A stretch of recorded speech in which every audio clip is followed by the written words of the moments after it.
When I think back to the beginning, it almost feels like a dream. He came into my life at a time when I wasn't even looking for love, and yet everything about him made me believe he was the one I had unknowingly been waiting for. His laughter carried a kind of ease that melted my worries, his words always seemed to arrive at the exact moment I needed them, and his presence wrapped around me like a promise of safety. From the very start, he made me feel chosen, as though I wasn't just another person in his world but the center of it. That feeling was intoxicating. It was so powerful that I ignored the little voice inside me telling me to take things slowly. With him, slow never felt necessary. Our days together were filled with gestures that made my heart race. He'd hold the door for me, pull me into his arms without warning, and whisper words that felt too good to be real. He called me his everything, his forever, and I believed it. The way he looked at me across a crowded room made me feel like I was the only person there. I thought love stories like ours only existed in novels and films, but here it was, unfolding in my hands. He made promises of a future we would build together, and I didn't doubt him for a second. In my eyes, he was trustworthy, loyal, and incapable of anything that could harm us. But even in those golden days, cracks were beginning to show. They were faint, so faint that I convinced myself they weren't there. Like the times he'd step away to take a call in another room, lowering his voice just enough that I couldn't make out a single word. Or the sudden moments when he seemed distracted, his gaze fixed on his phone while I was telling him about my day. He would smile and nod, but I could tell his attention was elsewhere. I brushed it off, convincing myself he was just tired, maybe preoccupied with work. After all, everyone has off days. It wasn't just his distraction, it was the subtle changes in his behavior that I refused to acknowledge. He became unpredictable with his time. Some nights he was overflowing with affection, pulling me close and making me feel like nothing had changed, while other nights he was distant, detached, almost unreachable. When I asked him what was wrong, he would shrug, kiss my forehead, and say he was fine. I wanted to believe him so badly that I let his reassurances drown out my doubts. There were moments when his phone would buzz late at night, and he would glance at the screen before quickly turning it face down on the nightstand. I remember the small sting of curiosity, the silent ache of wondering who it was, but I buried it beneath trust. Trust, I told myself, was the foundation of love. And I loved him too much to let suspicion poison us. So I smiled through it, never letting him see the storm of unease that quietly formed inside me. Friends noticed the changes before I did. They would make offhand comments about how he seemed different, less present, but I defended him fiercely. I insisted that they were wrong, that he was simply under pressure, that love sometimes looked like this. In truth, I was defending not him, but the image of him I wanted to keep alive. The version of him I had fallen for. Now, with hindsight, I see that every hesitation, every half-hearted excuse, every distant glance was a sign. But back then, love blinded me. I thought loving someone meant believing the best of them, even when the evidence whispered otherwise. I thought ignoring the cracks would keep us whole. What I didn't realize was that by ignoring those cracks, I was setting myself up for the heartbreak I never saw coming. As time went on, the little changes became harder to ignore. His absence began to weigh heavier than his presence.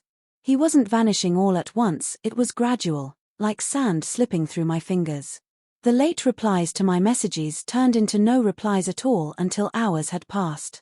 He used to tell me everything, every small detail of his day, but now his stories were vague, rushed, as if he was checking off a box rather than sharing with me.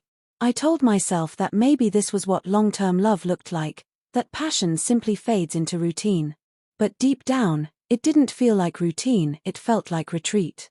He started spending more nights away under the excuse of work, staying late at the office or meeting colleagues. At first, I believed him. I told myself it was ambition, that he was just trying to build something better for us.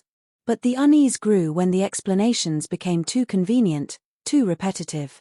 The timing was always off, the excuses rehearsed.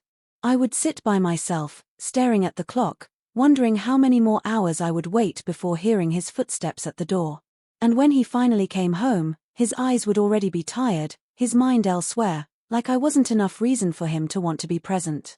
Intimacy between us began to fade. He no longer reached for my hand in the middle of conversations, no longer kissed me like he used to, no longer held me like I was someone to cherish. Even when he was physically close, emotionally he was far away. I remember lying beside him in bed, my body inches from his, but feeling lonelier than I ever had in my life. It was as if he had built a wall I couldn't climb, and the harder I tried, the taller it became. I started noticing small details that gnawed at me. The faint trace of perfume on his shirt that wasn't mine. The sudden habit of showering the moment he got home. The way he guarded his phone like it carried his most fragile secret. He would laugh a little too quickly when I asked about his day, dismissing questions as if the answers were unimportant. Each moment planted another seed of doubt in my mind, but I smothered them with excuses. I told myself that maybe I was being paranoid, that real love required trust even when it hurt to give it. Friends hinted again that something felt off, but I shut them down. I didn't want to hear their warnings because hearing them meant facing a reality I wasn't ready for. I clung to the memories of who he used to be, hoping that version of him would come back if I just held on tighter. Every smile he gave me felt like a lifeline, every small gesture of kindness like proof that I was wrong. Yet even those moments felt forced, almost mechanical, as though he was performing rather than living them. The turning point came one night when we were out together. In the middle of dinner, his phone buzzed, and he glanced at it with an expression he thought I wouldn't catch, half guilt, half urgency. Without explanation, he excused himself and stepped outside. He didn't return for nearly 20 minutes. When he finally came back, he mumbled about work needing him, but his voice was flat, his eyes avoiding mine. I smiled and nodded, pretending to believe him, but inside, something broke. That night, lying awake, I realized how much of myself I had silenced to keep the peace. How many doubts I had swallowed, how many signs I had ignored, all because I loved him more than I loved the truth. And yet, the truth was there, quietly waiting for me to acknowledge it. Every distant look, every missed call, every cold embrace was telling me the same story, but I wasn't ready to listen. Not yet. The unease that had been growing inside me finally turned into something I could no longer dismiss. It wasn't one big revelation at first, but a series of small discoveries that connected like pieces of a puzzle I never wanted to complete. One evening, when his phone buzzed on the counter, I caught a glimpse of a name I didn't recognize. My heart raced, but I looked away before curiosity could push me further. I told myself I was better than suspicion, that I wouldn't become the kind of person who checked their partner's phone. But the thought lingered like a shadow, following me everywhere. The changes in him became undeniable. He laughed more at his phone than he did with me. He stayed out longer, and when he was home, he was restless, impatient, eager to escape into another distraction. His words no longer carried the warmth they once had, they were cold, functional, almost rehearsed. Every time I asked if something was wrong, he would reassure me with a smile that didn't reach his eyes. Those reassurances became daggers. I wanted to believe him, but my heart knew better. The proof came to me in a moment I wasn't even seeking it. While he was in the shower, his phone buzzed again, and this time I didn't look away. The message lit up the screen with words that shattered everything I had convinced myself to ignore. It wasn't vague. It wasn't something I could explain away. It was intimate, undeniable, and devastating. My hands shook as I stared at it, the world around me blurring while the truth came into focus. The man I loved, the man I defended, had betrayed me in the one way I thought he never could. A flood of memories rushed through me. Every time he had hidden his phone, every unexplained absence, every distant glance, it all suddenly made sense. The signs I had buried came back to life, screaming at me. I had been blind, but not because the signs weren't there.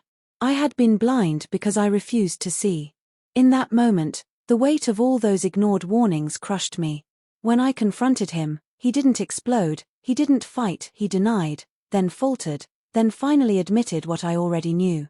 His words were laced with excuses, with half-hearted apologies, with claims that it didn't mean anything. But betrayal doesn't need meaning to destroy. It only needs existence. Standing there, hearing the man I trusted the most admit to giving pieces of himself to someone else, I felt a kind of pain I didn't know was possible. It wasn't just heartbreak, it was the collapse of an entire reality I had built around him.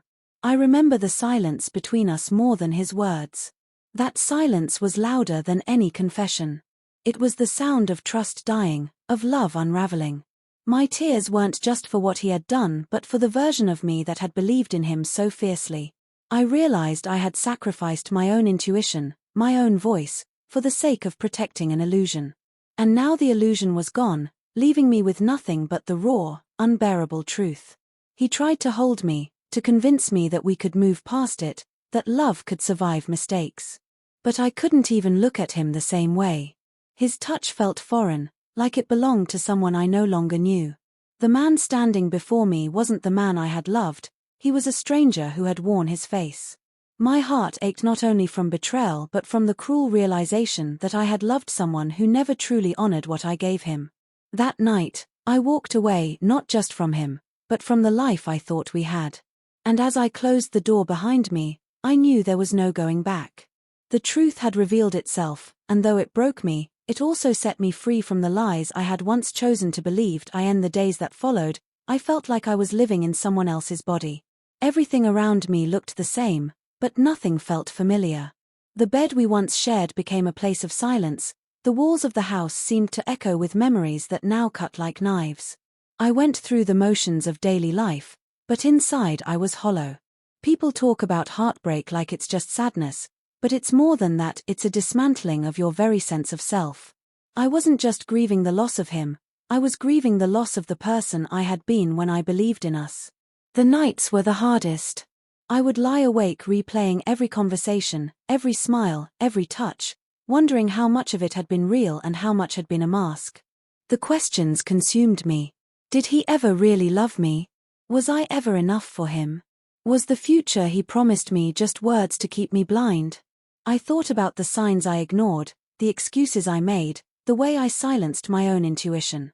The guilt sat on my chest, heavy and unrelenting. I wasn't just betrayed by him, I had betrayed myself by not listening to the warnings that were always there. At first, I tried to fill the emptiness with distractions. I worked longer hours, surrounded myself with people, scrolled endlessly through my phone. But no matter how much noise I created, the quiet truth always caught up with me. Healing, I realized, wasn't about running from the pain but sitting with it, facing it head-on, even when it tore me apart. I started journaling, pouring every raw thought onto paper, and through those words, I began to untangle myself from him. Slowly, I started to see that my worth hadn't disappeared with his betrayal. It had only been buried under the lies I had allowed myself to believe. Therapy helped me face the parts of myself I had neglected. I learned that love isn't about sacrificing your voice to keep someone else comfortable.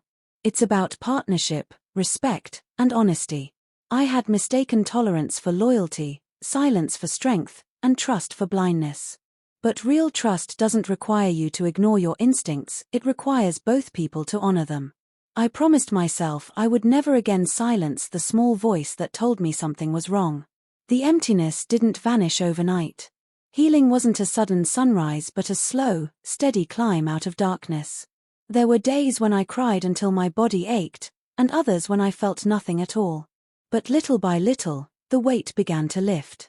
I started doing things just for myself, reading books I loved, taking walks with no destination, reconnecting with friends I had neglected. And somewhere along the way, I realized I was rediscovering the person I had been before him. Strong, independent, and capable of joy that wasn't dependent on anyone else's validation. Looking back, I see his betrayal not as the end of me but as a brutal lesson. I learned that love without respect isn't love.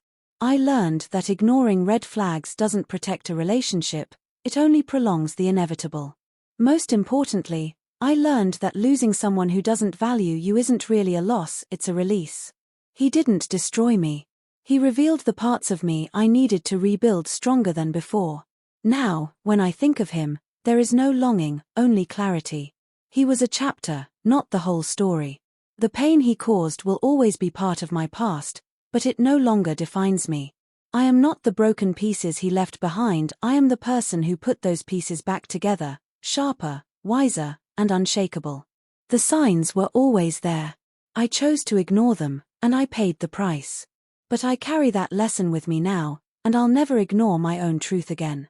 If sharing my story does anything, I hope it reminds someone listening that your heart deserves honesty, not excuses, and your love deserves reciprocity, not betrayal. Don't wait until it's too late to CW.